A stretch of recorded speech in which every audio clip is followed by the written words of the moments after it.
Muchísimas gracias, señor presidente.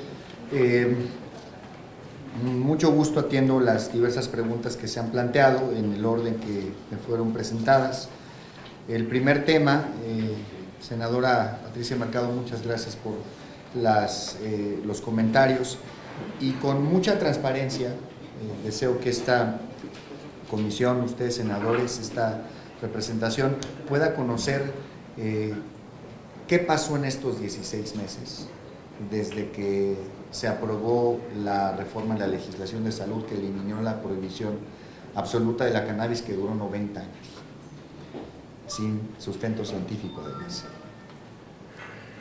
En el cuarto transitorio del decreto de la reforma de la legislación de salud establece de manera puntual que la Secretaría de Salud, y así se inicia diciendo, la Secretaría de Salud tendrá 180 días para armonizar las normas y reglamentos que permitan el uso terapéutico del THC en sus diversos isómeros.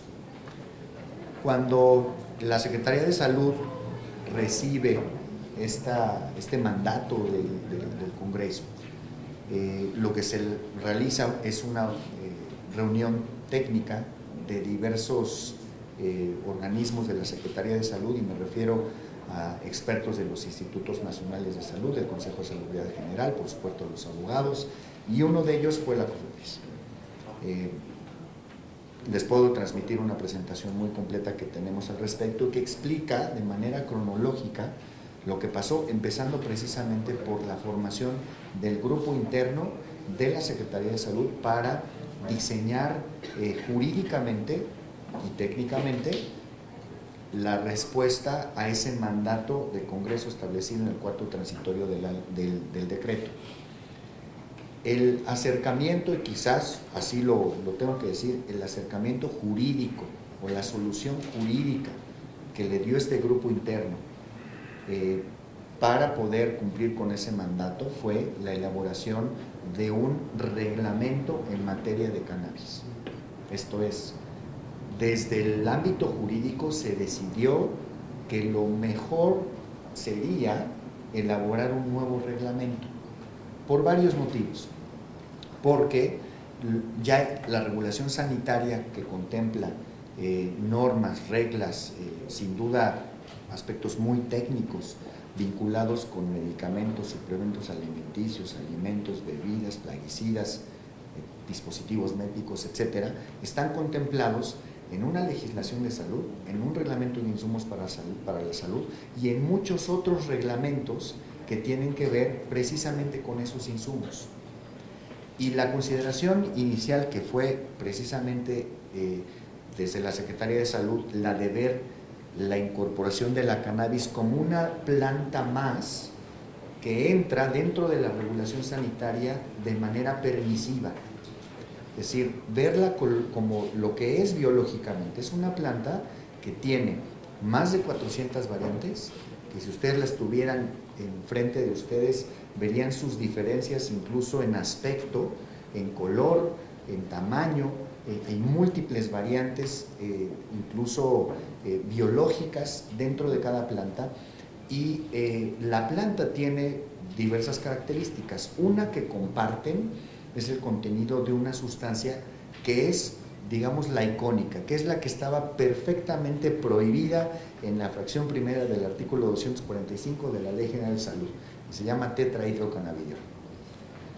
Y cuando tenemos esa decisión en el grupo interno de la Secretaría de Salud de trabajar en un reglamento, pensamos en la planta y dijimos, bueno, la planta debería ser considerada como tal, incorporada ahora ya dentro de los múltiples insumos sanitarios, de tal manera que la regulación ya existe para todos esos insumos. Ahora nada más habrá que armonizar todos los requisitos que actualmente ya existen para medicamentos, suplementos, alimentos, etcétera, y colocarlos en un repositorio que le llamamos reglamento en ese entonces, porque pensamos jurídicamente que correspondía a la facultad reglamentaria determinar esas normas.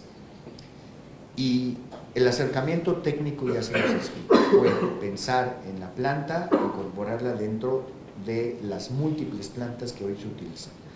Se pensó en reglamento, senadora, porque consideramos, y así le dimos la interpretación, que el cuarto transitorio nos podía permitir la elaboración de un reglamento, aunque no lo dice de manera expresa.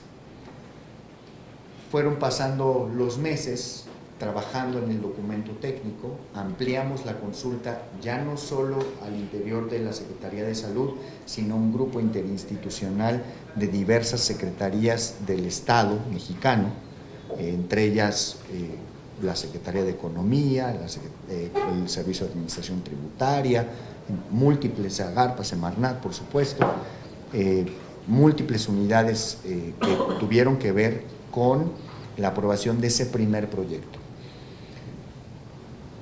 Teniendo este trabajo, esa decisión primigenia de que pensamos que fuera reglamento, lo enviamos a la Consejería Jurídica en diciembre del año pasado. No, perdón, lo enviamos primero para pasar por el proceso de la Comisión Federal de Mejora Regulatoria, hoy CONAMER, enviamos a consulta pública el proyecto de reglamento. Y es ahí donde se empiezan a recibir múltiples opiniones de activistas, de pacientes, de industria, todos opinaron, no creo que se haya quedado uno fuera.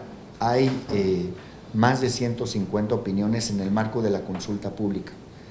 Y esa consulta pública que inicia en diciembre obliga, por supuesto, después a que la COFEPRIS y el grupo de salud elaborara una segunda versión de reglamento, pero insisto, todavía en el marco de una decisión jurídica que nace de la Secretaría de Salud, que es compartida a nivel federal y que era, vamos por un reglamento. Cuando elaboramos observaciones y elaboramos una segunda versión de reglamento para efecto de contemplar las más de 150 observaciones de la consulta ante la COFEMER, lo enviamos a Consejería Jurídica nuevamente. Y empieza una discusión, senadora, que tiene que ver con tres aspectos básicos. Uno, contenido.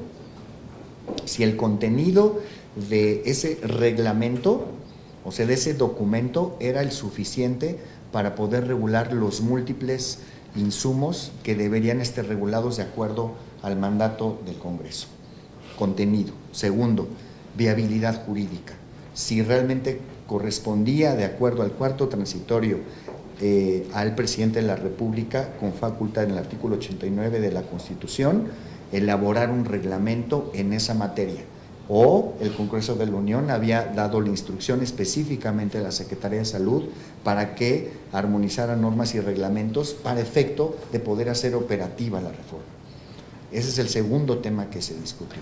Y tercero, llegaron múltiples amparos de los activistas, de los interesados, en el sentido de que ese reglamento que ya casi va a salir no cumple con mis expectativas. Y llegaron los amparos en materia de autocultivo y se generó sin duda una discusión jurídica muy importante alrededor del contenido de ese documento. Esto, que el último que les platico, sucede a partir de que se envía la segunda versión del reglamento a la Consejería Jurídica. Y es en los últimos meses que ustedes conocen, a partir de febrero de este año hasta septiembre de este año, que la Consejería Jurídica, después de todo ese análisis, que además no es sencillo realizar, determina que de acuerdo al cuarto de acuerdo al cuarto transitorio del el decreto que reforma la legislación de salud en cannabis el año pasado, corresponde a la Secretaría de Salud armonizar las normas y reglamentos, tal como lo dice incluso el cuarto transitorio. Y en ese momento, la Secretaría de Salud, desde la Oficina del Abogado General, entrega un oficio a la COFEPRIS el 26 de septiembre pasado, indicando que la COFEPRIS, en términos de sus facultades, siendo el órgano sanitario que aplica y ejecuta las normas sanitarias para todos esos múltiples productos, debería emitir las reglas para armonizar los reglamentos que permitieran hacer operativa la reforma.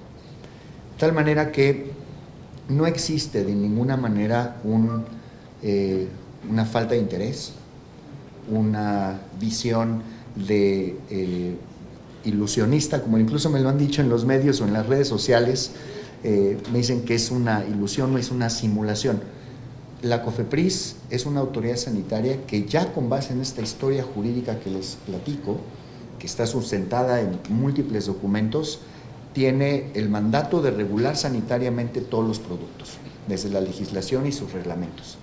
Tiene además el mandato, a través de toda esta historia, de emitir las reglas que armonicen las normas y los reglamentos, incluso los ya existentes, para efecto de hacer operativa efectivamente el acceso a bienes con cannabis, investigación científica, usos médicos y por supuesto los usos industriales. Segundo tema, generan complicación y claramente tengo que explicar por qué los conceptos de desregulación y regulación conviven eficientemente dentro de una autoridad sanitaria. Cuando se trata de la regulación de productos en donde todos los días va cambiando la tecnología, hay productos que en base a un modelo de riesgo, por las características de su producción, por los materiales incorporados precisamente en los insumos, dejan de ser insumos que puedan traer aparejado un riesgo. Y este es un modelo mundial de desregulación. Así le ha pasado a múltiples dispositivos médicos, incluso dentro de los propios medicamentos hay posibilidades de hacer reclasificaciones por riesgo. Hay muchos productos que inicialmente empezaron siendo productos bajo prescripción obligatoria